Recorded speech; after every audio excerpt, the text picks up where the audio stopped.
Welcome to this year's Gender Equality Index Conference. Coming to you live from Brussels, Vilnius, and offices around Europe. Today, we will get the updated scores for gender equality in the EU. Has gender equality gone forward or taken a step backwards?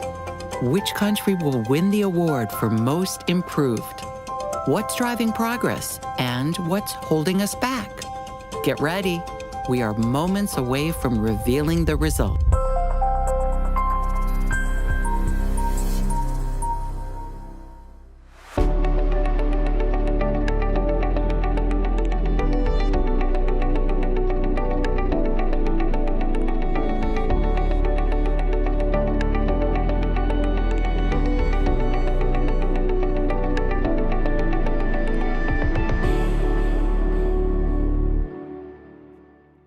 Now, a very warm welcome to today's conference on the Gender Equality Index 2020 by the European Institute for Gender Equality.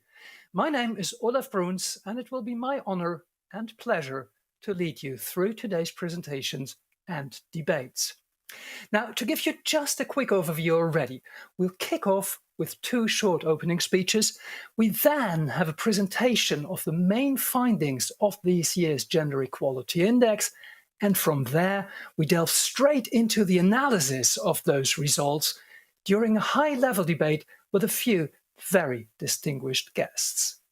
And in the second part of today's event, we'll have two breakout sessions on topics linked to gender equality and the digital world. The digital world, which has, of course, become much more important in the wake of the COVID-19 crisis, but which is not neutral when it comes to gender equality. Well, and speaking of that digital world, we are online too, as so many things recently, which gives me all the more reason to invite you. If you are on Twitter, use the hashtag EIGE Index, that is EIGE Index, hashtag EIGE Index, to comment on today's debate, but also to get the message out. But there's more on the technical details. In the box to the right side of your screen, you have the agenda where you can scroll all through today's events, but at the bottom, you can flip between the agenda and the wall. On this wall, you'll get the latest updates and tweets. Switching back to the agenda to the agenda side, if you scroll down to the debate we're going to have later, you can also access the Q&A section, where you can type your questions to the panelists. And it's there too, later in the second part of the debate, that you'll be able to choose between the two breakout sessions. But okay, let's get the ball rolling with the opening speeches. First of which is Carleen Schiele, the director of the European Institute for Gender Equality. Carleen, the floor is yours. Thank you, Olaf. For the first time, we found ourselves presenting the results of the Gender Equality Index in a completely virtual setup, with hundreds of people joining us online from all over Europe and beyond. I am so glad that despite these challenging times, we're still able to bring you this important gender equality update today. The COVID-19 pandemic has turned life upside down for all of us, but it has been harder for some than for others. Healthcare workers, lone parents, older people, migrant workers, delivery drivers, artists, tour operators, and students have all experienced the fallout from the pandemic in different ways. The pandemic has brought some serious gender equality challenges to the spotlight. The importance of care work, whether paid or unpaid, and its unequal distribution between women and men is one of them. This needs to be put at the center of COVID-19 response strategies. Only time will show the full effect of the pandemic on gender equality, but we have already seen some gravely concerning situations, such as rising rates of domestic violence as people were confined to their homes. We also know from the previous editions of the Gender Equality Index that progress on gender equality in the EU is far too slow and mostly driven by just a few countries. Now, there is a real risk that the COVID-19 pandemic could slow down progress on gender equality even further and potentially send us backwards. Another matter of concern is the gender equality backlash and so-called anti-gender campaigns that we have been seeing in some parts of Europe. In a number of member states, the rise of anti-gender movements has been connected to attempts to reduce the importance of civil society and women's rights organizations through the use of smear campaigns and restrictive legislative measures. In this climate, it is crucial that we stick together and to our values more than ever before. EIGE's recent findings from the 25-year review of the Beijing Platform for Action tells us what happened in the aftermath of the 2008 global financial crisis. Policies that were developed in attempts to stem the negative effects of the crisis had a serious impact on gender equality. Austerity fell particularly heavily on women, who tend to be poorer and rely more on public services, including childcare. We need to learn from these mistakes and not repeat history. This time, we must ensure that gender equality is put at the center of recovery measures. The gender perspective needs to be mainstreamed into recovery plans. This is the value of gender budgeting, which equates to good governance, if implemented correctly. This approach can help ensure that gender inequalities are not further exacerbated by the COVID-19 pandemic. How can EIGE's Gender Equality Index support this process? Gender statistics are crucial to understand the effects of the pandemic on women and men in the various policy areas. Our index will play a crucial role in monitoring these consequences over the short and long term. While this year's index does not yet capture the effects of the ongoing pandemic, we will be watching this space very closely in the years to come. Next year, our index will take an in-depth look at health and gender equality, and in particular, the different health impacts of the COVID-19 pandemic on women and men. The strength of EIGE's index is that it assesses gender equality progress across our society and over time. This tool will give policymakers crucial data and evidence to ensure that COVID-19 recovery measures do not worsen inequalities between women and men. Instead, we should use recovery measures to strengthen gender equality. I am very proud about EIGE's Gender Equality Index and the solid data it provides.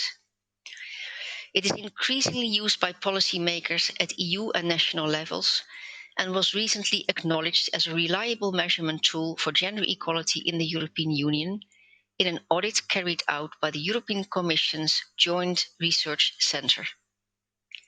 I'm also pleased to see that our index methodology has already been used by 4 EU candidate countries and potential candidates who have each developed their own national gender equality index. I'm looking forward to seeing more of these countries develop their own gender equality index in the future.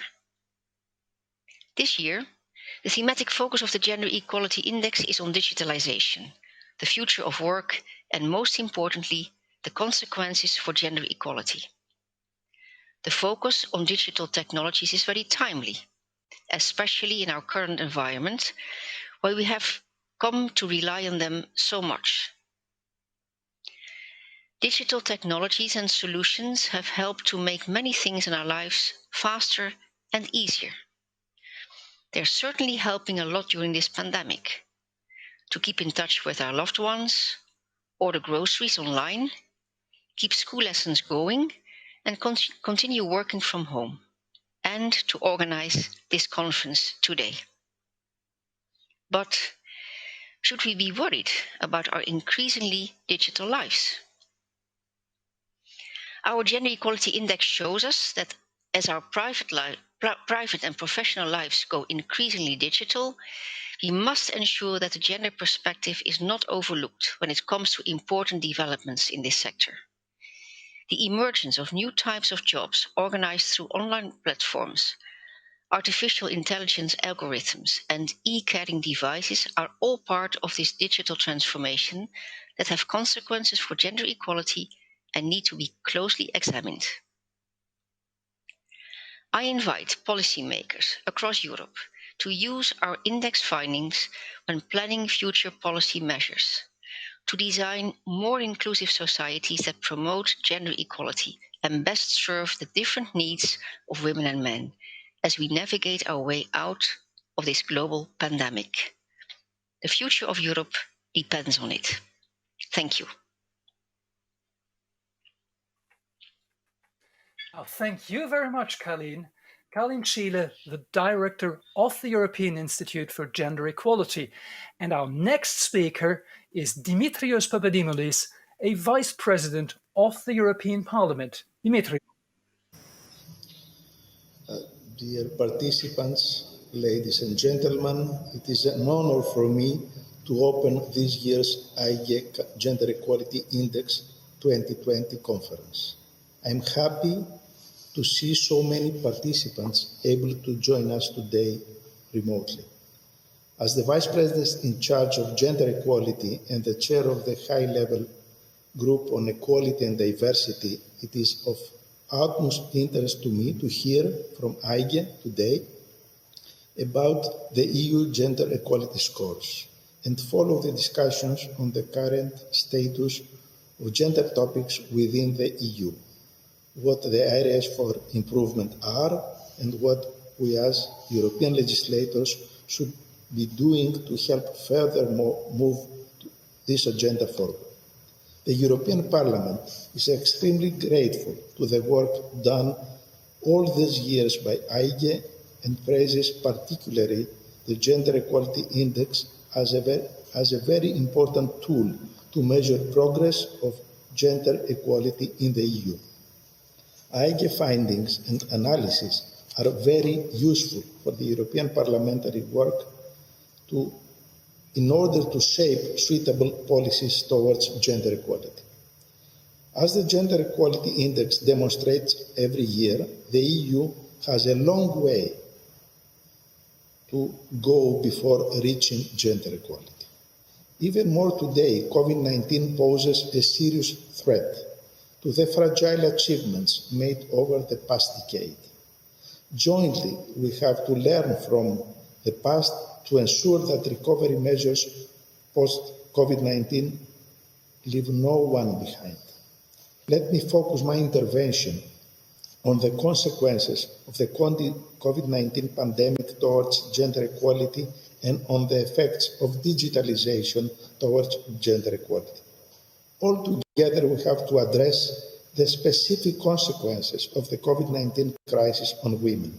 The European Parliament has voiced grave concerns in relation to the reported rise in domestic violence across Europe, particularly during the lockdown, when victims have been effectively locked up with their abusers for weeks or months. Too many women and girls were abused in Europe. No one can ignore this arrow, and we have to guarantee the safety and protection of women and children from violence. More alternative shelter or emergency accommodation are needed everywhere in Europe. As the European Parliament, we had led by example by turning one of its buildings into a temporary center for particularly vulnerable women affected by the COVID-19 crisis. The European Parliament should also be at the forefront to combat new forms of gender-based violence linked to the rise of digitalization in society. Furthermore, the European Parliament will continue to strongly advocate for all EU member states to ratify the Council of Europe Conventions on Preventing and Combating Violence Against Women, the Istanbul Convention. The ratification of the Istanbul Convention is key for a better data collection, providing a more coherent legal framework and improving support and protection of victims. It is equally obvious that women are at the forefront of delivering essential services during the crisis. They have a large burden of care responsibilities for children, older persons, and persons with disabilities. In addition, a large number of healthcare workers are women. It is equally anticipated that the upcoming economic crisis will hit women harder than men and further deteriorate the increasing social and regional inequalities. Ensuring that all citizens have equal opportunities to succeed economically, socially, and politically, it is the heart of the European Parliament's work and must be at the center of Europe's recovery from the COVID-19 crisis. Let me stress that the equal pay for equal work between women and men must be a guiding principle when designing response measures to the COVID-19 crisis. This is why, as European Parliament, we welcome the Commission's commitment to present binding measures on pay transparency by the end of 2020 in order to effectively address gender pay and pension gap. Ladies and gentlemen, meanwhile COVID-19 is progressing, we have to address other current major challenges. Europe is at the crossroads of transitions, green, industrial, and digital. Europe must lead the transition to a healthy planet and a new digital world while leaving no one behind. The digital divide between rural and urban areas, but equally the gender digital divide, is a cause of serious concern for the European Parliament. Therefore, we must promote education for girls, greater participation of women in STEM careers, and representation in emerging economic fields that are important for sustainable development, including the ICT, digital, and artificial intelligence sectors. Above all, the European Parliament believes that digitalization should pay attention to ethical and human-centric consideration in line with the core human rights, values, and democratic principles. New technologies can never mean new values.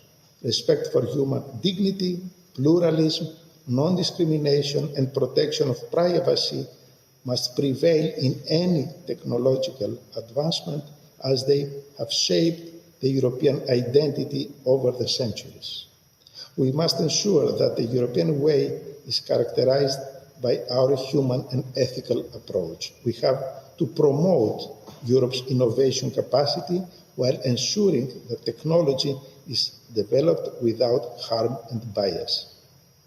Studies have shown that women, people of color, LGBTQI, and poor people are often disadvantaged by technological progress. The European Parliament will be particularly vigilant that any further regulation on artificial intelligence and other new technologies does not cement the inequalities.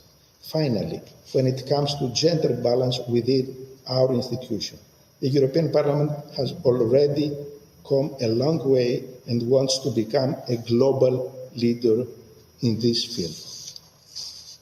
Today, the representation of women in the European Parliament is 40%, and it is higher than the European average. The European Parliament Bureau is composed in a fully gender-balanced way. These are certainly encouraging steps, but they are only a start, and the European Parliament is endeavoring to achieve even better results in the future. We'd like to set an example for national governments across the Union as progress towards equality has stalled in many EU countries. This is why the Bureau has also approved unanimously my previous gender report, the Papadimoulis report, and also set new ambitious objectives for the end of that mandate for 2024. 50% heads of units, 50% directors, and 40% Director General should be women. It equally adopted a gender action plan to ensure that the European Parliament, as a gender-sensitive parliament, provides equal access and participation for all genders and continues to progress towards this goal through political processes and procedures. It will be implemented by a roadmap containing tangible targets. Please be assured that the European Parliament is highly committed to put gender equality high on the political agenda of the EU. I wish you an interesting and productive conference, and I look forward to the discussion today. Thank you very much for your attention and stay safe. Thank you very much, Dimitrios Papadimoulis, Vice President of the European Parliament. And now this is the moment you have all been waiting for. This is the moment we'll be revealing the results of this year's Gender Equality Index. You will learn about what is driving Europe forward and what is holding Europe back on gender equality. I welcome you to a video presentation by Jolanta Reingard and Davide Barbieri, respectively Research and Statistics Program Coordinator and Statistics Officer, both at the European Institute for Gender Equality. Here we go. What is the Gender Equality Index? EIGE's Gender Equality Index measures the progress of gender equality in the European Union. It shows gender equality trends in the domains of work, money, knowledge, time, power, health, and violence. The index also looks at intersecting inequalities, which considers the situation of different groups of women and men based on family type, level of education, country of birth, age, and disability. Each year, the Gender Equality Index scores the EU and the member states from 1 to 100. A score of 100 would mean that a country has reached full equality between women and men. Each year, the index has a thematic focus. This time, it links digitalization and the future of work with gender equality. This year, we find ourselves giving our annual gender equality update in the middle of a global pandemic. This crisis is having serious consequences for gender equality that are threatening to roll back some of the fragile achievements that have been made over the past decade. We hope that our index findings will help Europe's leaders to design solutions that will be inclusive and promote gender equality in our post-COVID-19 society. Now is the moment when we will reveal the updated index scores to see how the European Union and the member states are faring when it comes to gender equality. The EU score in the Gender Equality Index 2020 is 67.9 out of 100. At this rate, the European Union is still at least 60 years away from gender equality upgrade. The top performing country in the gender equality in the European Union is Sweden, followed closely by Denmark and France. Sweden and Denmark keep their top spots since 2013, when the first Gender Equality Index was released.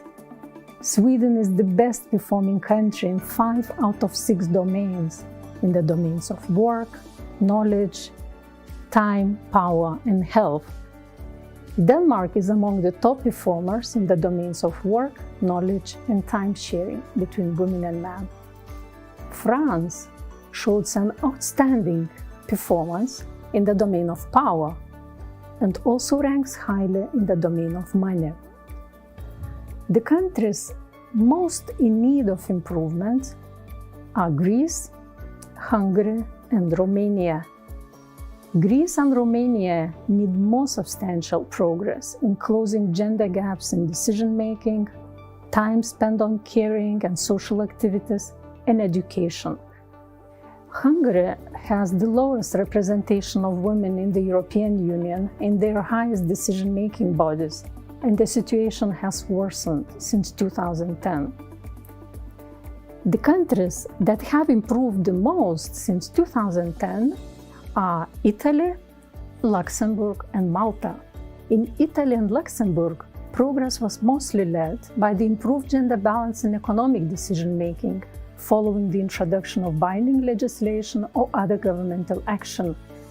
Malta considerably narrowed gender gaps in participation in employment, key activities, and decision-making on research funding. The countries with the least improvement since 2010 are the Netherlands, Poland, Hungary, and Czechia. So what's driving gender equality forward in the European Union? It's the domain of power, even though the EU's overall score is the lowest of all domains. The domain of power takes political, economic, and social decision-making into account. The domain of power increased by almost 12 points since 2010, and by 1.6 points since the last year's edition. The improvement in the domain of power is responsible for about 2/3 of the total improvement of the Gender Equality Index score since 2010. Without these gains in power, gender equality in the EU would barely be progressing. The countries with the biggest gender balance in the highest decision-making posts are Sweden, France, and Finland. France has improved the most in the EU, with a massive increase of 27.4 points since 2010, followed by Italy, Luxembourg, and Germany. Economic decision-making accounts for the biggest improvement across the EU, jumping 17.9 points since 2010. This was largely due to the increased presence of women on the largest quoted company boards. The application of quotas or other soft measures by some member states has helped to address the gender imbalance. France is the only country to have over 40% of women on company boards, and other 8 countries have almost reached at least 1/3 of women on company boards, most of them by taking target actions. While these countries have been helping to drive progress, the rate of change will start to slow down and flatten out as they reach gender balance. So many other countries need to catch up, because there are still a long way to go until gender balance is achieved, especially in the top position. You know, men still account of 9 out of 10 CEOs in the largest quoted companies in the EU. Throughout the COVID-19 crisis, women have been largely missing from the decision-making bodies established to tackle the pandemic. While women represent the majority of healthcare workers, decisions have been taken mostly by men. While the domain of power is driving gender equality forward, there are serious challenges in the domain of knowledge. There has been very little progress over the last 10 years, just 1.8 since 2010 and 0.1 since last year's edition. One of the biggest problems holding back gender equality is segregation in education. This means a concentration of either girls or boys in certain subjects. Since 2010, Germany, Malta, the UK, and the Netherlands have all gone backwards in this area, while Italy and Romania have made the biggest improvements. Despite efforts to tackle this issue, such as special initiatives to encourage girls to study science, engineering, or ICT, segregation has actually increased since 2010. If you look at students studying ICT at university in the EU, 82% are men. This pattern continues into the world of work, where 8 out of 10 ICT jobs in the EU are held by men. That's even more than in 2010. This situation means that women are not enjoying the full benefits of the ongoing digital transformation of the labor market. In fact, women are estimated to be at a slightly higher risk of being replaced in their jobs by robots compared to men. Jobs in the ICT sector are generally quite secure, well-paid, and offer flexible working conditions. While women are largely missing from these jobs, there is a big dependence on women in the care sector, whose jobs are characterized by low pay and irregular working hours. The COVID-19 pandemic emphasized these gender inequalities, especially segregation in the labor market. Across the European Union, women make up 93% of childcare workers and teachers' aides, 86% of personal care workers and health services, 95% of domestic cleaners and helpers. These professions are some of the most undervalued and underpaid jobs in the European Union. The domain of time in the Gender Equality Index shows us that women carry out the bulk of essential but unpaid care work in the home. With the COVID-19 pandemic, the lockdowns and closure of schools and workplaces put extra pressure on families, especially women and lone mothers, to combine childcare responsibilities and homeschooling while teleworking. On the positive side, fathers were spending more time at home looking after their children. Digital technologies can indeed help women and men to combine private life with paid work. However, telework arrangements are not a long-term solution to solve the shortage of adequate care services. New jobs offered by digital platforms are often perceived as flexible, but they are not necessarily challenging the unequal distribution of unpaid work. Under normal circumstances, the Gender Equality Index points out that insufficient or unaffordable care services push women to fill these gaps themselves, often keeping them out of full-time work or even keeping them out of work altogether. Due to care responsibilities, far more women than men work part-time. It is also the reason keeping some 7.7 million women out of the labor market compared to just 450,000 men. A lack of free time due to caring responsibilities make it harder for women also to find time for regular training to update their skills. As digital innovations are moving so fast, people need to keep on improving their skills if they want to take advantages of the new, well-paid jobs requiring a high level of digital skills. On average, 40% of women compared to 24% of men cannot participate in lifelong learning due to family responsibilities. In Cyprus, Malta, Greece, Austria and Spain, this is the case for more than 50% of women. So, what needs to change? We need work-life balance policies that not only aim to get more women into the labor market, but which also aim to get men to do more housework and caring for children, older and sick family members, and persons with disabilities.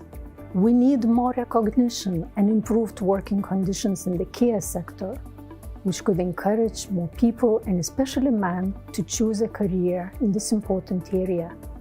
We need to challenge gender stereotypes early on in the school system to encourage young people to choose their subjects freely, regardless of gender.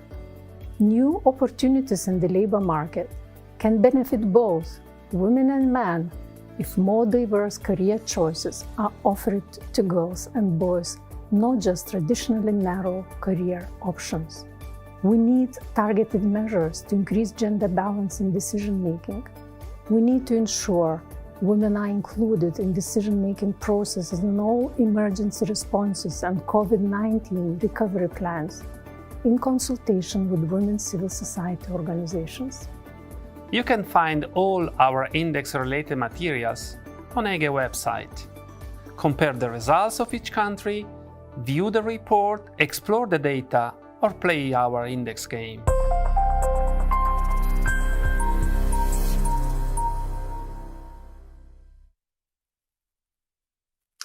And we're back again. Now you, as it was said in the end of the video, can check the results of this year's index on EIGE's website, eige.europe.eu. And there you can also see how your life looks like in EIGE's index games. But welcome now to our high-level panel. In this debate, we'll reflect on the results of the index and we'll take an in-depth look at specifically decision-making and gender equality. The question here is, of course, how can we get more women at the decision-making table, and why is that so important? But perhaps 2 words to set the scene first. One to the panelists and one to everybody else who's watching. To the panelists, look, my job is also to keep track of the timing, and we are already slightly lagging behind. That is why I will almost inevitably interrupt you at occasions, either because of the timing, or I want you just to your point to make it more explicit. So that is just part of the game. And to the listeners, this is a reminder. If we have time at the end, there will be room for questions from the audience.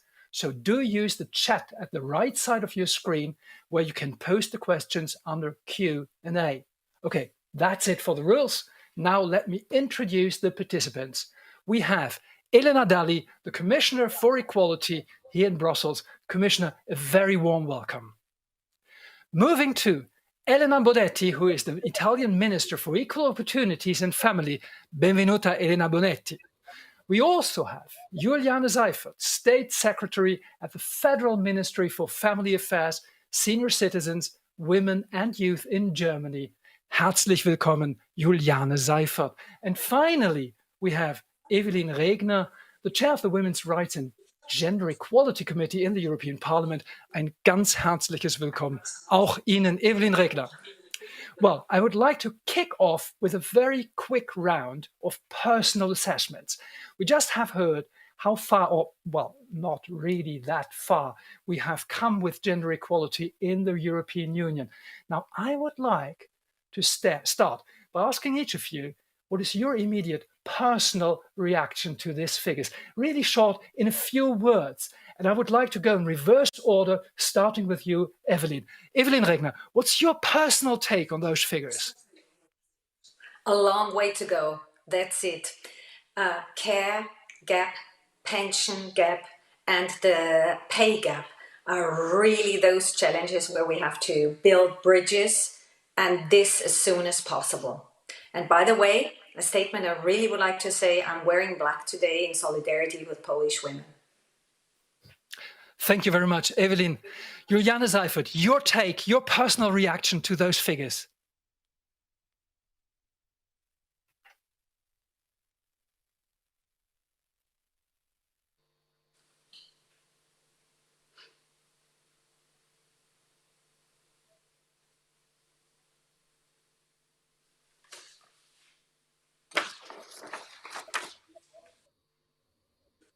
Please, could you unmute your mic?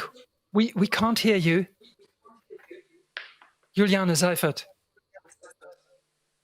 Please, your mic seems to be muted.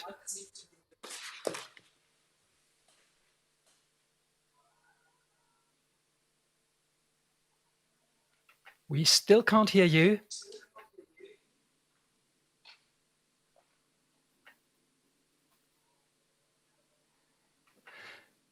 Juliane, we still can't hear you. Your mic seems to be muted. So for the moment being, I switch to Elena Bonetti. What is your personal reaction to those figures, Elena? We made significant progress on gender equality, not only in Italy, but at the European level. And now it is more important while we are facing the emergency again, and while at the same time we are planning the recovery after the COVID-19 pandemic, that gender equality policies are at the core of the EU and member states' action, including through the use of the cohesion funds and the Next Generation EU. We need interventions on equality and empowerment of women, and for the creation of the conditions for the development of female talent. Let me say that we also need to rely on quality of data and in order to build appropriate policies. And I wish to thank EIGE for the great work done in this respect. Elena, thank you very much. Going now to Helena Dalli, the Commissioner. Your personal reaction to those figures, just in a few words. Listen, can you hear me? I can. Yeah, okay. Well, my first impression is it leaves so much to be desired. We are speaking here about more than half the world's population. And there are still these huge gaps everywhere. So really, we cannot do enough to address this. We must work harder and harder and harder. And Evelyn, I am wearing black too. Well, that is a very strong sign. We just try to switch back to Juliana Seifert for your immediate personal reaction. Hopefully we can hear you now.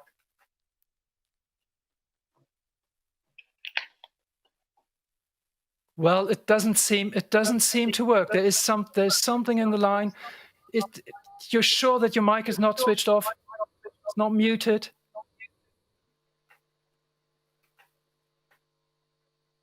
Okay, let's nevertheless move into the debate, and I hope these microphone issues will be solved for Juliana, because we of course want her to participate in the debate.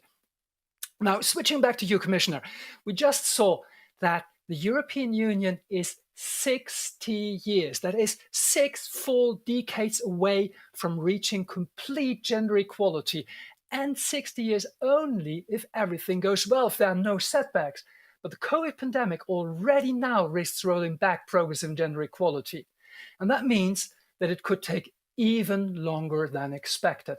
Now, Commissioner, what are some of the bold actions that the European Commission can take to ensure that gender equality strategy, which was launched earlier this year, really delivers on its objectives? And also to make sure that we don't go backwards. Commissioner. So much to say about this, but stop me when I've said too much. So the Commission has presented an ambitious, comprehensive strategy for all citizens, all member states, all of Europe, and beyond, I would say. So we have demonstrated a clear political commitment for gender equality, and we will now do all we can to realize the objectives of the strategy and use the pandemic as an opportunity. One of the most progressive actions seems to be the oldest one: equal pay for equal work, or work of equal value. Indeed, we need to do more and better over the next 60 years to reach the gender equality. But we are not waiting and are currently working on a proposal, as I mentioned earlier, for binding measures on pay transparency and to make sure that full implementation of the equal pay principle happens sooner rather than later. The crucial point is the concept of equal value. Under-evaluation of women's work is so ingrained in our society that some women might not even be aware that they are being underpaid. It is important to have more information and a better understanding of these issues in order to dispel any doubts around it. In 2017, still half of respondents to a Eurobarometer survey thought that at company level, female and male employees are not paid the same for equivalent positions. So this must change.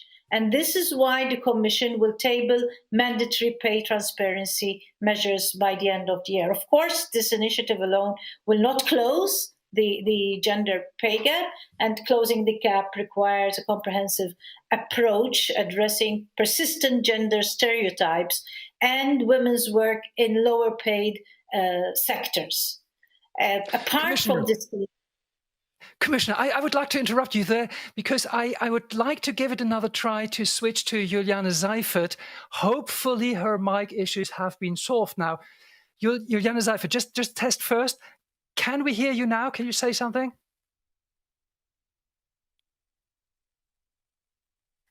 Still not working. We can't hear you. Now, then I go further to Evelyn Regner, and I will try to jump into current affairs, but also human rights. As Human gets ready to start deploying COVID-19 recovery measures across the continent, what would you say are the most important things to consider to ensure gender equality as well as respect for human rights? Evelyn Regner. with the COVID crisis, existing inequalities are sharpened, absolutely sharpened. So that's the one side, the sad side. And on the other side, what we see as well is the willingness and really the strength of women, but also men supporting women in this fight are also getting stronger. And therefore, when we just look at the situation in Poland, as I mentioned it before, the basis for every woman to fight for their financial, economic, societal freedom, independence, and well-being is, of course, the capability to decide on her own body. And we see right now, women are willing to go on the streets, men are willing to be real feminists to support them. We see the same thing in Belarus, to go out of Europe, that it is women being the real heroes and somehow pushing the strength really to get their rights.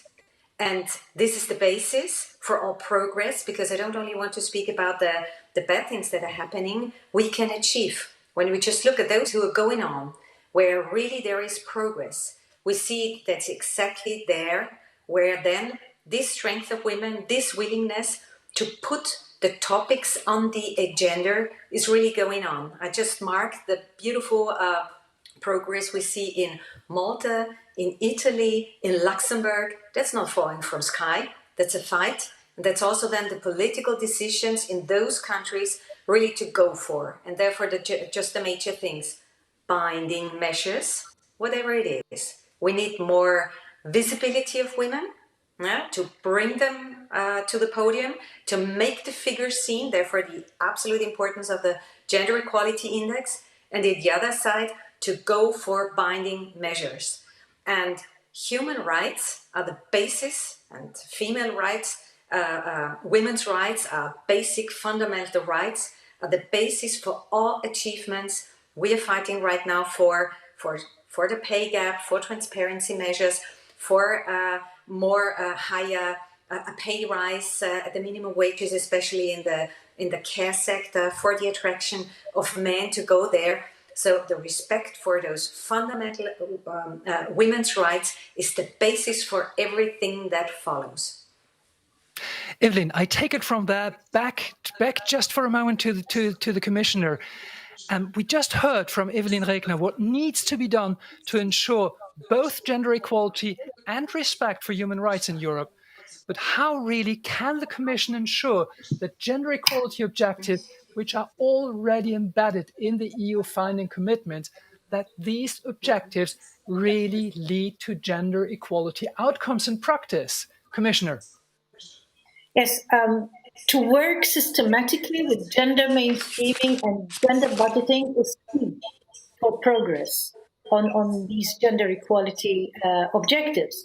So these are powerful, transformative strategies with the purpose to reallocate power and influence and resources in a fair and gender equal way.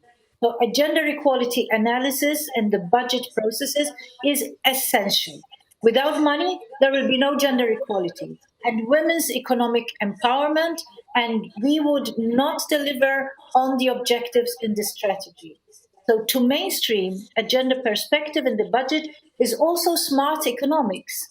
It means more efficient policy and better use of resources by ensuring that policies are relevant for all women and men, girls and boys in all their diversity, so they can live their lives to their full potential.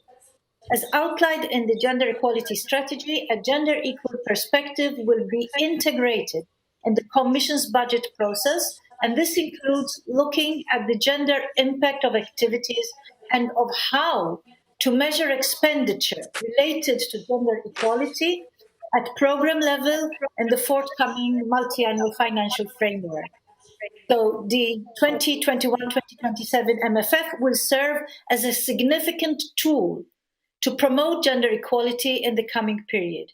And we want to increase the contribution made by policy design and resource allocation to gender equality objectives. So the Commission is fully committed to integrating a gender perspective in all major Commission initiatives during the mandate. And this must also be reflected in the MFF and the COVID crisis recovery packages that we launch. And I would also like to thank Evelyn Regner here for her support in these endeavors, and I would like to call on the Council not to neglect half of the population when considering the MFF and the RFF. Commissioner, thank you very much. And what we need, of course, is tangible change on the ground. Mr. Bonetti, Italy has won the award for the country that has most improved in gender equality over the past decade, an increase of almost 10 points.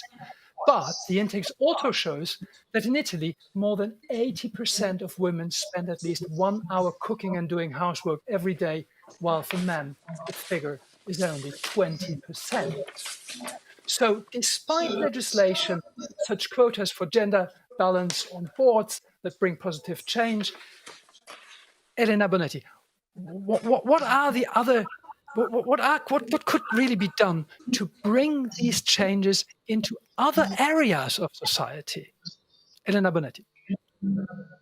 The Italian experience of quotas is definitely positive, with a strong increase in female leadership positions in Italy, in particular in the boards of directors of listed companies, where now women represent 37% of members, thanks to the introduction of gender quotas through the so-called Golfo Mosca law.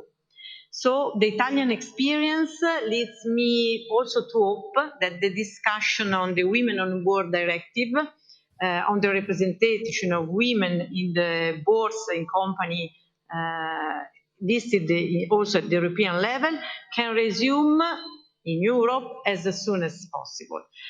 As far as you have said, improve the distribution between men and women for paid work and unpaid care work is concerned, this is a very important aspect of women's participation in the labour market, and this subject was also under focus at the last EPSCO, and this is an important issue not only in Italy but for the whole Europe, and it has been timely managed by the German presidency.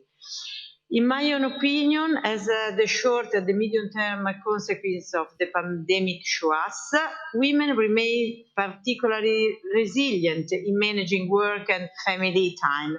Nevertheless, it is essential also to encourage and achieve real co-responsibility between women and men within the social context to counter gender stereotypes that prevent women from achieving leadership responsibilities and positions, to overcome barriers to career advancement, especially in the fastest growing fields like STEM, IT, cloud computing, data, and artificial intelligence.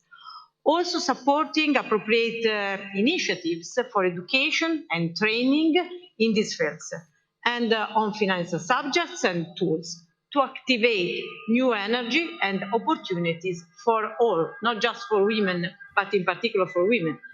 Coordinated action at European level will also be essential, in line with the gender equality strategy proposed by Elena Dalli, and we need that legal instruments are fully operational, such as those already adopted. Let me say, for instance, the Work-Life Balance Directive, or under discussion, so to bridge the gender gap in the labour market, such as measures to overcome, in particular, the gender pay gap. Moreover, European funds, from cohesion funds to the Next Generation EU, can also play an important role, and to support measures including, as is being debated in Italy, the promotion of STEMs and the dissemination of digital culture for a qualified inclusion of women in the labour market and for a sustainable development. Other important issues, I think, are the support for female entrepreneurship and measure for recruitment of women and mothers. in general, interventions Minister, allow me to interrupt you a second. I would like to take this question back from the labor market to the household, basically.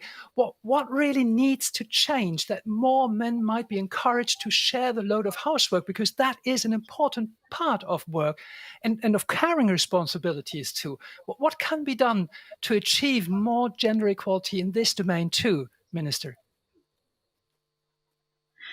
Yes, even today women are often faced with the choice to be mothers or to take care of the family and or to work.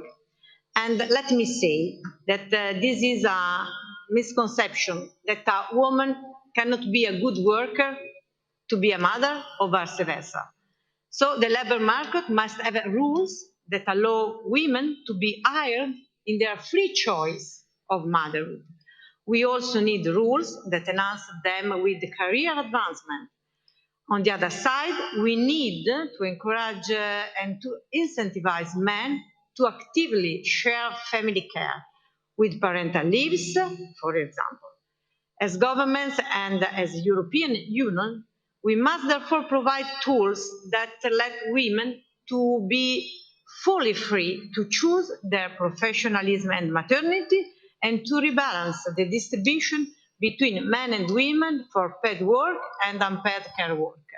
This is the reason why the first reform adopted by the Italian government soon after the end of the lockdown was the Family Act, that focuses on women's work and the reorganization of parental leaves.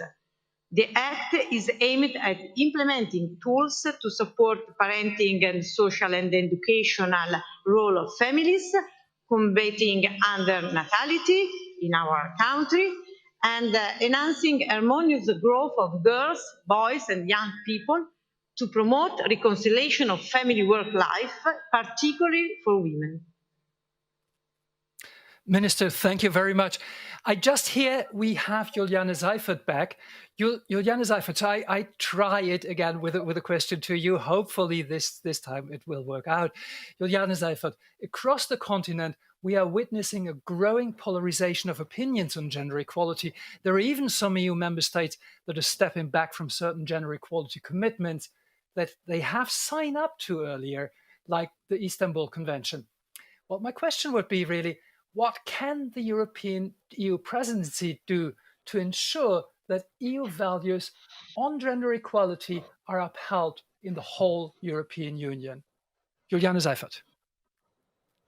Yeah, I hope you can hear me now. Hello from Berlin. Yes, we can. Yes, Excellent. we can. Yeah, that was a concrete example for existing obstacles in the field of gender equality and digitalization. I'm really sorry, but I'm glad that we managed to solve it. Regarding to your question, you mentioned the Istanbul Convention and the concerning developments, especially in these days that we are witnessing in some European countries. The German presidency calls for a strong commitment of all European member states to make gender equality in Europe a reality for all. One step towards more gender equality and eliminating violence against women and girls is, of course, the ratification of the Istanbul Convention by all Council of Europe member states and the European Union. And it would be a really important political signal for uniform standards of protection all over Europe. During our presidency, we will therefore continue to support the ratification of the Istanbul Convention by all member states of the Council of Europe and the European Union. I also would like to highlight that we are closely working together with Portugal and Slovenia in our trio presidency. And we are, of course, in close contact with several member states, supporters and non-support opponents of a European Union ratification. And we want, of course, all together working to overcome the blockade of the opponents together with our partners. In July, we jointly signed our trio presidency declaration on gender equality. Maybe you have already seen it. It looks like this. And the declaration is the basis for our work during our presidency and the following presidencies during the trio. And I would like, of course, the declaration is a reference point for us, other member states, and the European Union's institutions. The declaration sets out our goals as we as the German presidency want to demonstrate that gender equality is one of the core values of the European Union. And this is why we have organized an informal meeting of the gender equality ministers. Actually, we planned that it should take place, of course, personally in Potsdam. That's close to Berlin on the 20th of November. Now we had to, we will instead organize it virtually with a video conference on the 20th of November. And during the ministers' meeting, we want to advocate a single Europe-wide telephone number on which all existing national violence against women helplines can be reached. And we want all European Union member states to commit to this initiative and, of course, to commit to the fight against violence against women. Thank you. Switching back to you, Commissioner. In the index, we have heard that improvements to gender equality in decision-making are driving most of the progress in gender equality in the European Union, but only by a handful of countries. And at the same time, this is also the area with the greatest room for improvement. Now, I'd like to ask you, what can really be done to ensure that progress in this area continues, both at EU level as well as in the member states? Thank you. Commissioner. It's encouraging that gender equality in decision-making is improving. However, progress remains slow and varies, as you said, considerably between member states. We come from far, and with a score of 53.5 out of 100, there is still a long way to go to achieve gender parity in decision-making. So the findings of the index confirm once again that binding measures are important to make progress happen more rapidly. The EU must speed up progress to deliver on the Sustainable Development Goals on gender equality, and this requires political will and serious commitment of all decision makers. An inspiring example is that we have, for the first time, a woman president of the Commission and a gender-balanced college. I am happy to see also that our host country, Belgium, has now a gender-balanced government. EIGE figures on women in decision-making show that 16 member states have put in place measures to achieve gender balance in decision-making. Quotas have proven to be effective.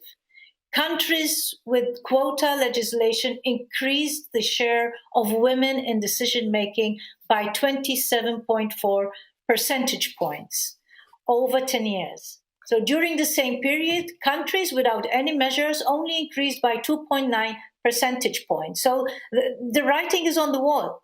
But I expect action by all on the Women on Corporate Boards proposal. Of course, the underrepresentation of women in decision-making needs to be placed in the context of a number of policy efforts aimed at improving gender equality. So it includes policies to increase the employment rate of women, to reduce the gender pay gap, to tackle gender segregation in education and employment, and to tackle the lack of transparency in selection, nomination, and promotion processes. More needs to be done to promote family-friendly policies and to challenge the stereotypical assumptions about the roles and abilities of women and men, as Elena was pointing out. So member states have to consider a broad range of measures, legislative and non-legislative, as well as the exchange of good practice to improving the gender balance in decision-making bodies in all areas. So I call on governments, political parties, social partners, the public and the private sector to establish far-reaching gender equality policies, set ambitious targets and timelines to implement effective measures to ensure the balanced representation of women and men in decision-making and leadership. Commissioner, really, it is about bold actions, as we see again and again in the answers.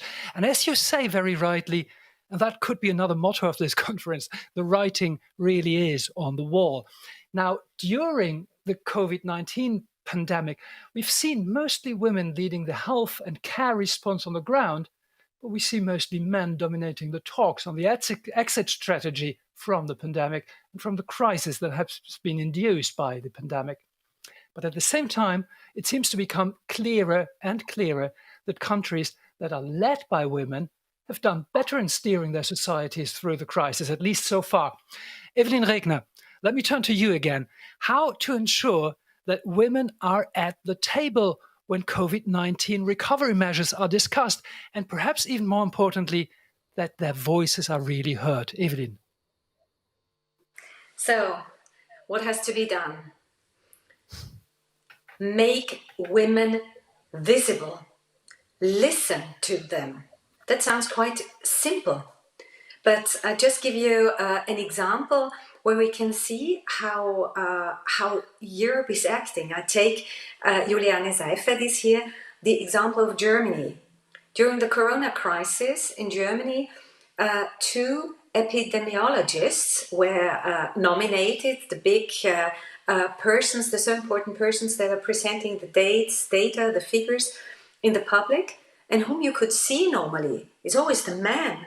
I hardly see, I just have to pick her name, Sandra Zizek. So, being confronted with that, she said she often has to explain other things as well. So what we need is make women who are in leading positions visible, listen to them. And this is also, of course, a task of media. We shouldn't underestimate the position and the possibilities of role models. So let's look at all those fantastic female leaders in Europe, but also all over the world, who are really doing better.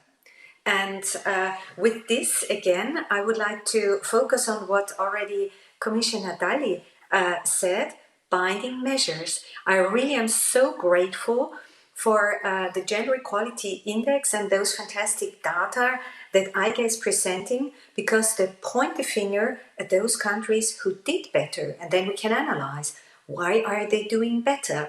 Why France has excellent data? Why? Because here are binding measures for women leading companies, and they are efficient.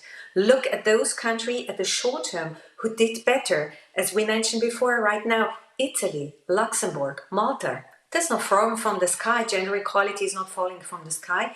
It is a result because of doing measures, because of political responsibility. And with those data we get right now from EIGE, we can draw our conclusions and can say only binding measures, only quota, only European activity, only European rules with mechanisms that are really doing an evaluation and looking what's happening, we can really improve the situation. And this is what is happening. And then also to point at the fingers what's happening in those countries having been mentioned, Netherlands, Poland, Hungary, Czechia, where the situation is worsening even, where there is almost no progress. Of course, there's also because of a non-existing political responsibility. And therefore, we have to pick that out and demand this necessity to set also legal measures and to come back, just the other side, why there is women can lead when they make the problems, when they just, women can lead, men who are feminists as well, who put at the finger at the issue of diversity, inclusion, and then, of course, you're also acting better, have more success because of getting the whole picture.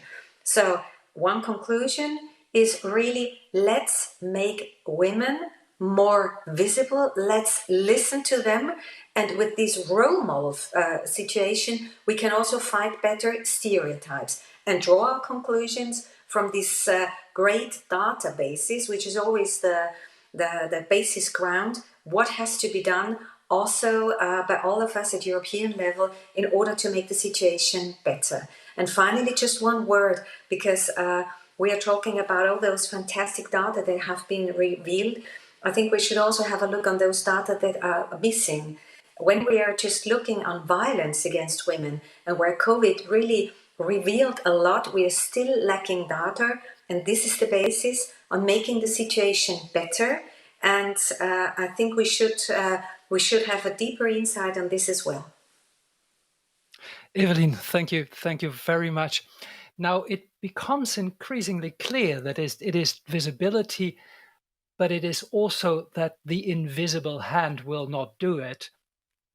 Now, maybe to challenge a little bit that perspective, let me bring in our guest speaker from the private sector, which, as we have seen also in the index, is making the biggest gains in gender equality when it comes to gender balance in decision making. Let me now give the floor to Ulrika Bieset, who is the Chief Human Resource Officer at the INCA Group, the group that owns IKEA, and which has committed to achieve gender balance in all leadership roles, well, in 2 years.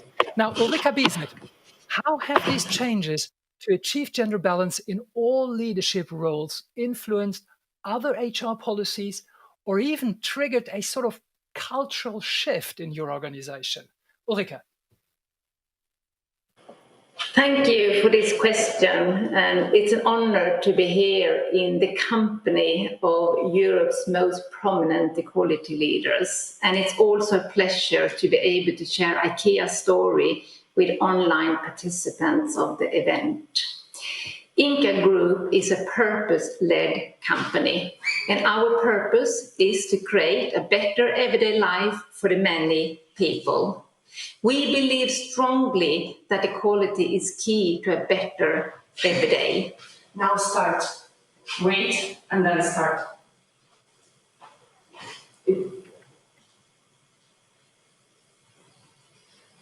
Ulrika? Should I start from the beginning? I don't... Ulrika, we can't hear you. You can't hear me? Oh, now I can. Perfectly. Just go on. Okay, should I start from the beginning then? So thank you for the question. It's an honor to be here in the company of Europe's most prominent equality leaders. It's also a pleasure to be able to share IKEA's story with online participants of the event. INCA Group is a purpose-led company, and our purpose is to create a better everyday life for the many people. And we believe strongly that equality is key to a better everyday. Equality is not optional at IKEA. It's rooted in our vision and culture. It's consistent with our deep commitment to fairness and equal opportunities. And it helps us reflect and serve our diverse customer base.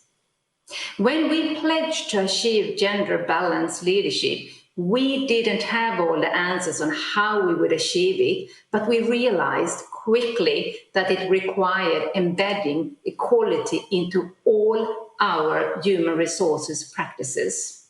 This included recruitment, succession, development, mobility, employment standards, and total rewards.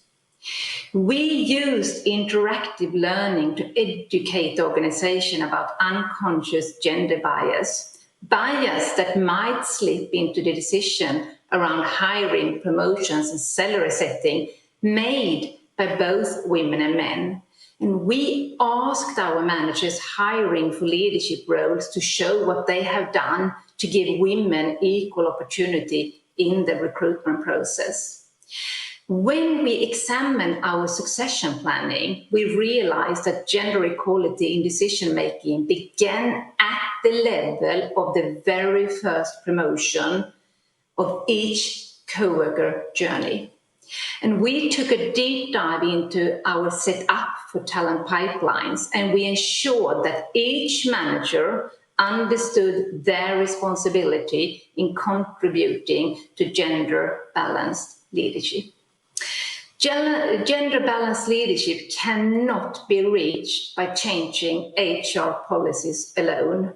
Real movement requires a mind shift where equality is seen as an integrated part of our business agenda.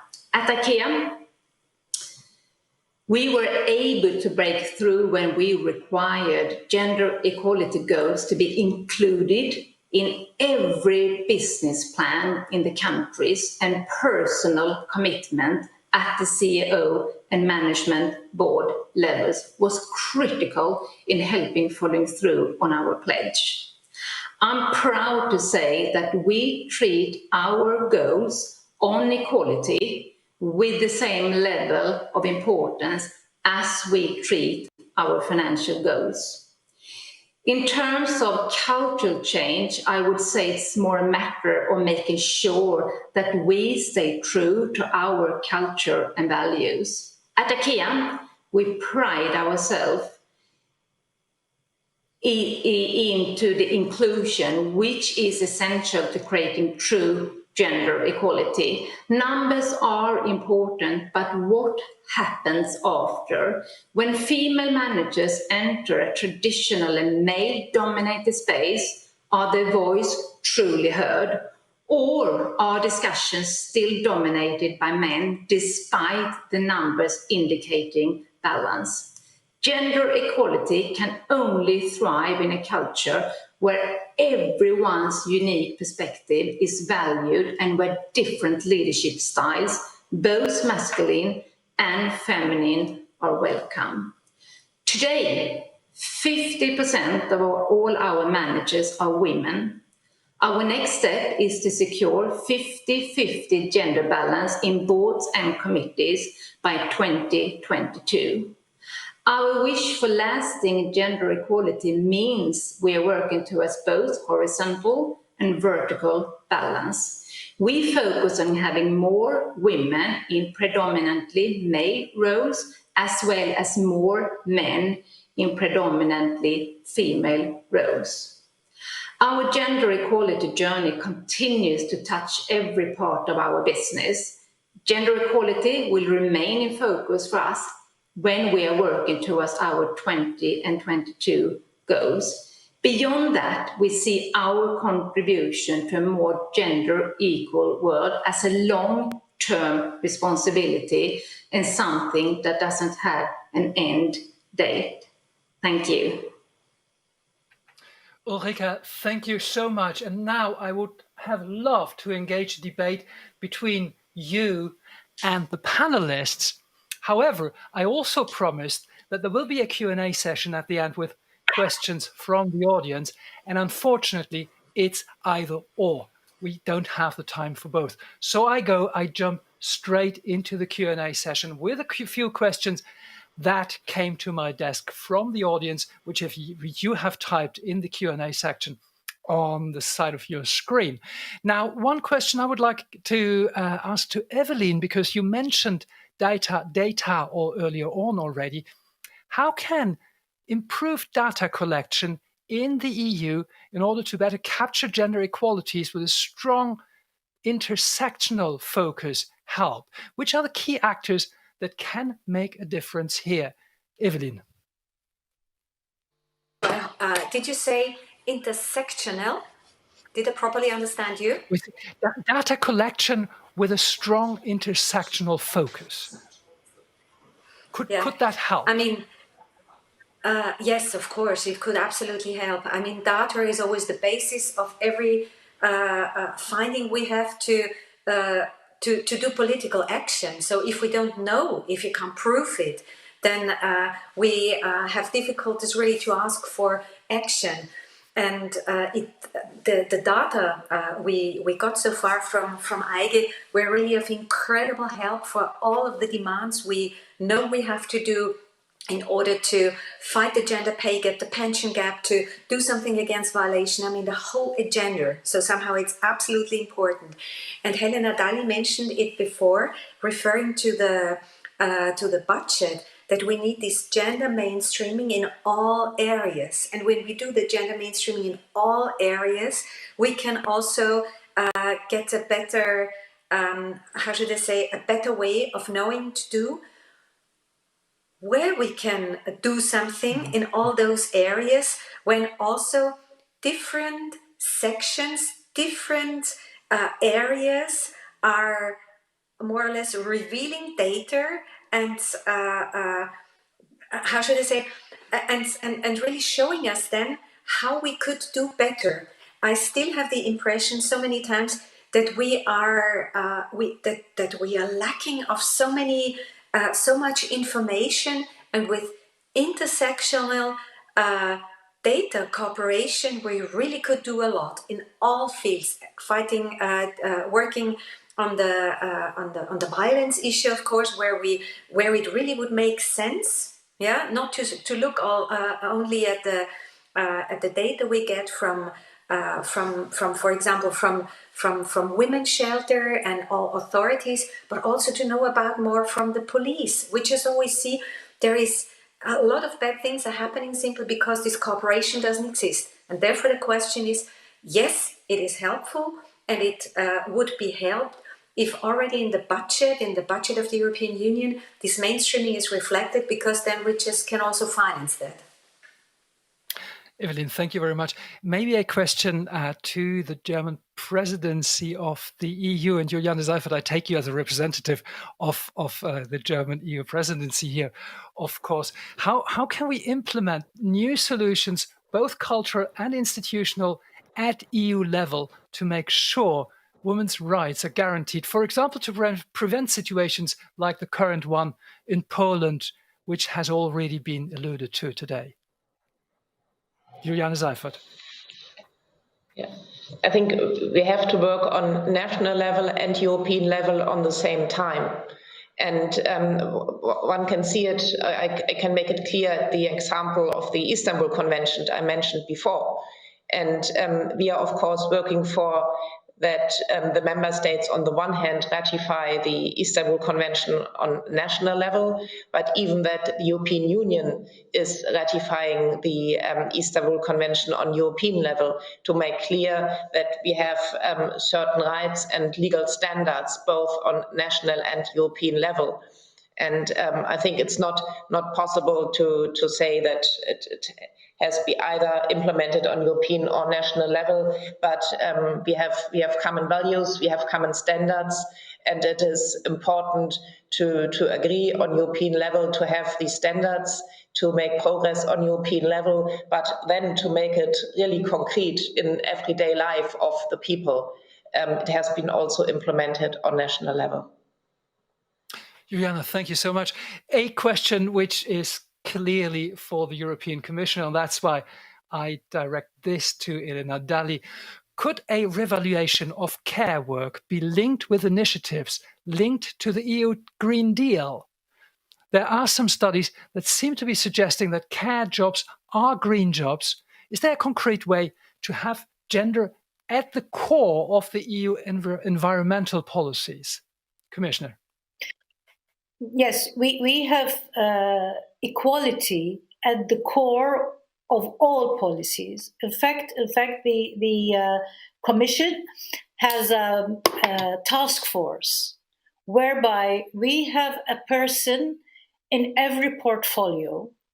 So whether it's the environment, whether it's the economy, whether it's health, policies and legislation are viewed from the equality perspective, and thus even the gender equality perspective from the outset.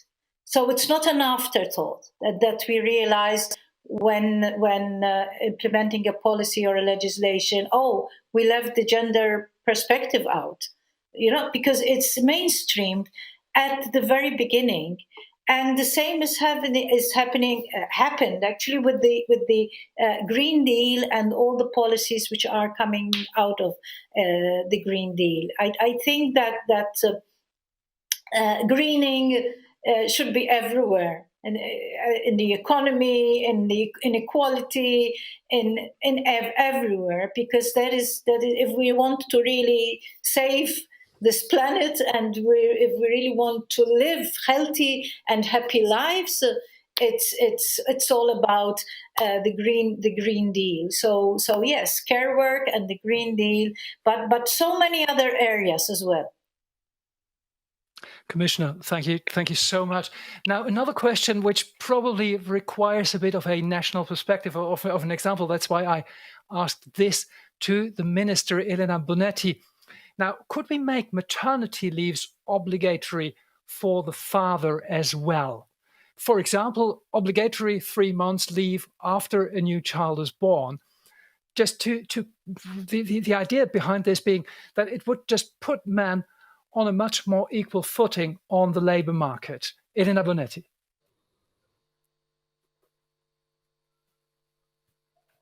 Sorry. Let me start saying that I'm really convinced that only starting from women and with women, we can build a new path of growth for our countries.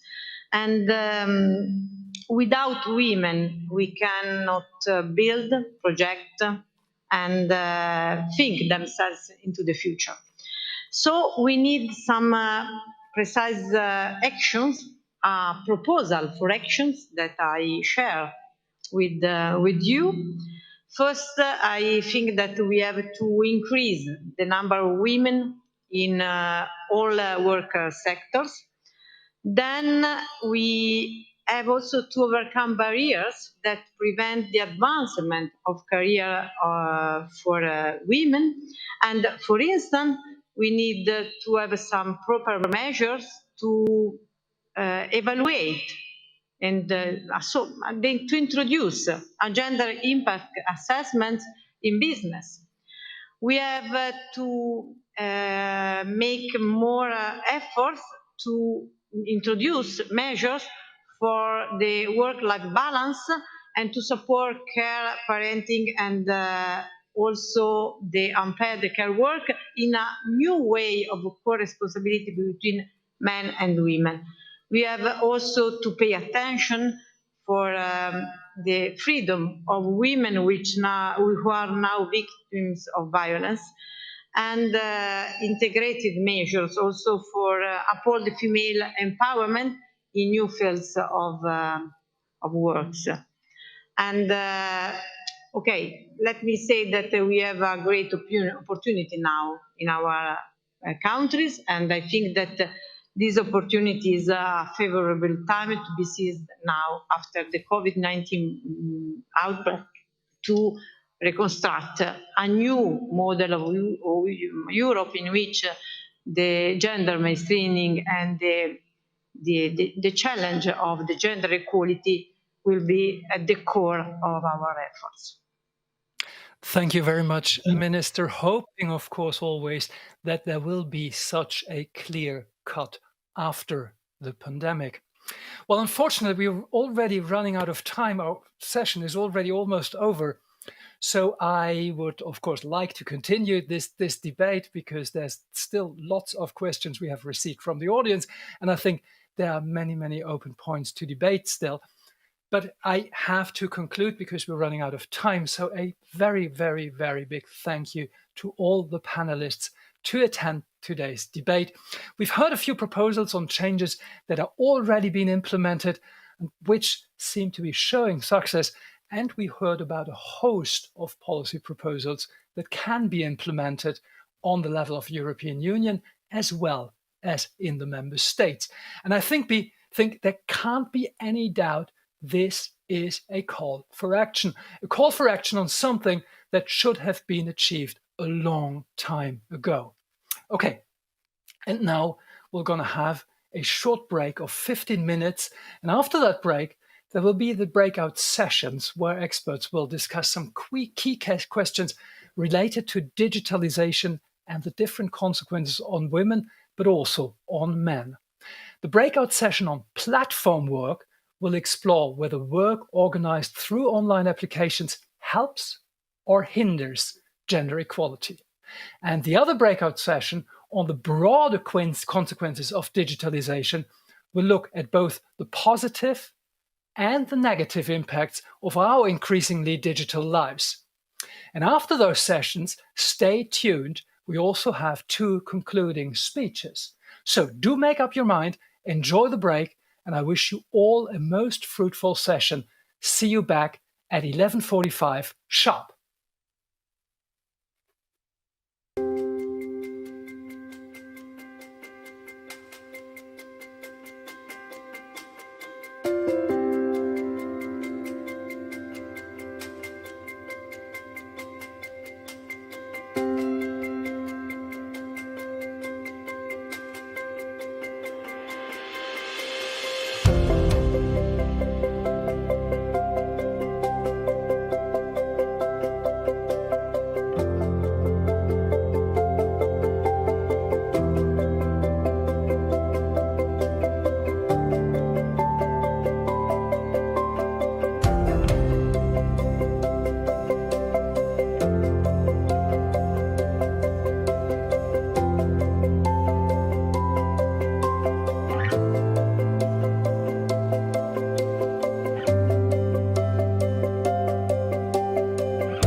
A very warm welcome back from the breakout sessions. I hope you enjoyed them. I hope there was food for thought for everyone. But more than all, I hope you took away motivation to really change things. Now, we're almost at the end of today's event, but very importantly, we still have 2 speeches to conclude, the first one of which is by Mariana Vieira da Silva, Minister of State of the Presidency of Portugal. Minister, the floor is yours. Thank you very much, dear ex-President Carlian Schill. It is with great pleasure that I join you here today. I am sure we would all prefer to be together physically. Unfortunately, the current situation does not allow it, and it's up to us to go beyond physical distance to achieve common political common ground.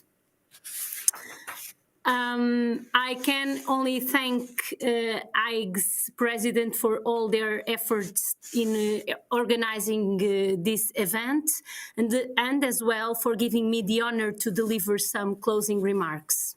Allow me to begin by assuming we all agree that pursuing fairness is a key foundation of European Union. That is why gender equality and ensuring both men and women are leveled when choosing their paths is of the utmost importance, especially now that we see the social effects of the pandemic. We realize how important it is to ensure everyone, no matter the gender, makes the most of their potential. Since all these principles sustain the European Pillar of Social Rights, its implementation is a priority. As incoming presidency of the Council of the European Union and member of the trio that signed a declaration on gender equality, I reaffirm our will of addressing inequalities in the labour market. For that reason, Portugal will be hosting a social summit next year. Today, EIGE launched another edition of the Gender Equality Index. As Minister in charge of this portfolio, I know how having a good data is fundamental to develop good public policies and effective solutions. The work of EIGE is a relevant contribution to well-informed policies. As the report states, at this pace in the European Union, it will take 60 years to achieve gender equality. And though we've seen progress in some areas, we are yet to know the full extent of the COVID-19 crisis. This is true for the amount of unpaid care work performed by women in income distribution and generally in labour market. And the index that was presented today reinforces the importance of initiatives such as Women on Boards or Binding Pay Transparency. Considering all this, with the support of a research note from EIGE, our presidency will focus on the impact of COVID-19 on gender equality, in working conditions, in labour market situations, and in work-life balance. Since 2010, the European Union generally score increased only 4.1 points. Of all domains measured, power fostered the most progress. But I would like to welcome this index thematic focus, since the digital revolution we are living brings about new inequalities. Although boys and girls seem to have similar levels of digital skills, girls tend to underestimate more their ability to work in ICT professions. As the index shows, progress is closing the pay gap has been very limited. In fact, since 2010, it rose in most countries. Even though this situation is cross-sectional, we can already anticipate which sectors will have better salaries. This is why policies aimed at deconstruction stereotypes now are crucial for the future. Today's professional choices will result in tomorrow's gaps.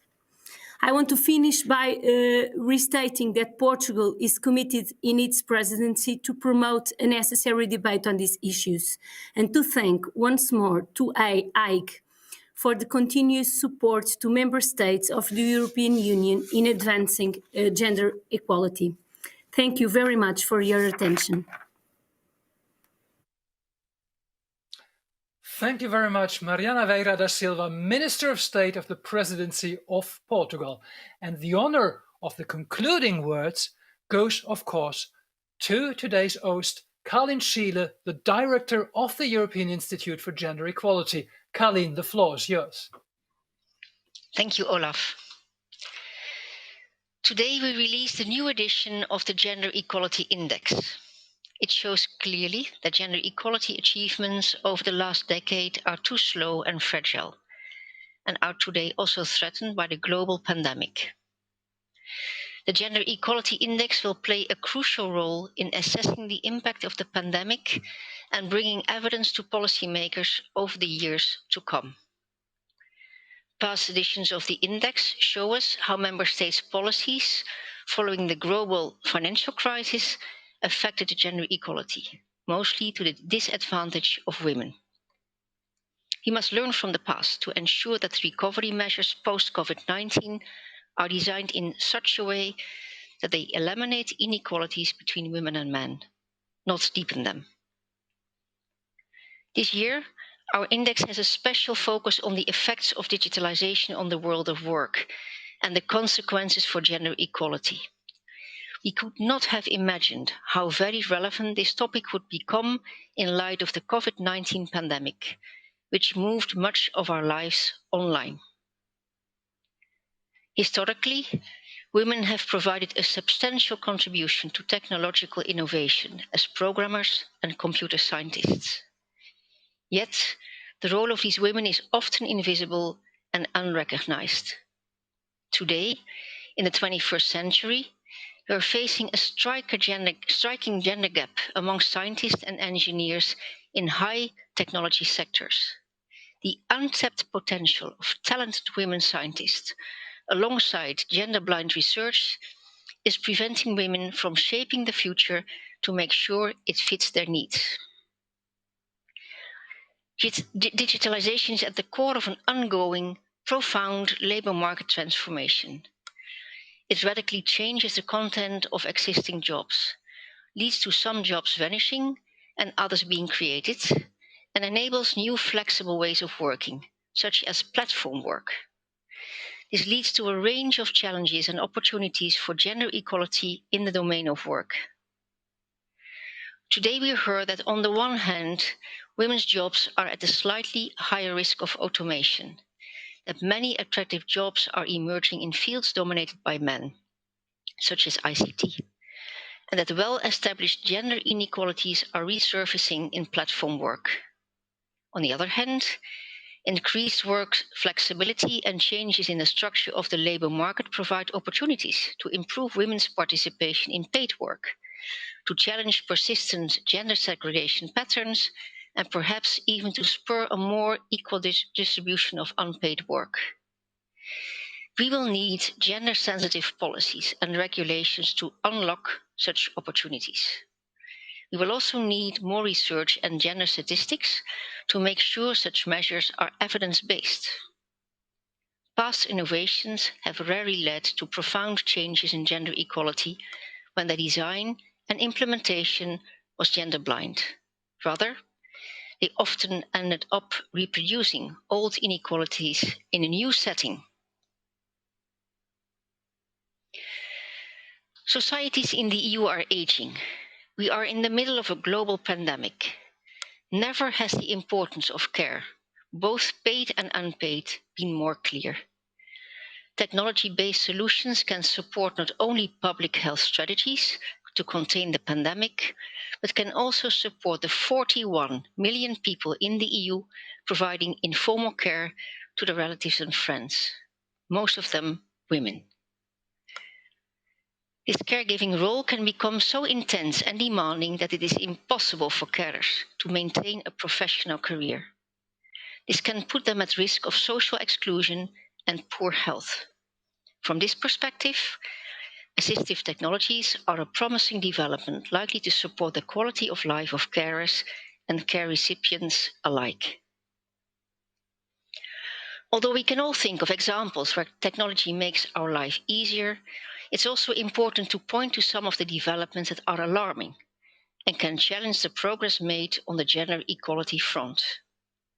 First of all, we should be vigilant to the potential risks of artificial intelligence algorithms, which are embedded in almost every digital product and service we use. These include algorithmic gender bias and discrimination. A lack of diversity in the AI sector can also lead to algorithms embedding gender and racial stereotypes in the tools we rely on every day. Secondly, sexual harassment in the workplace is sadly a common experience for women in the EU.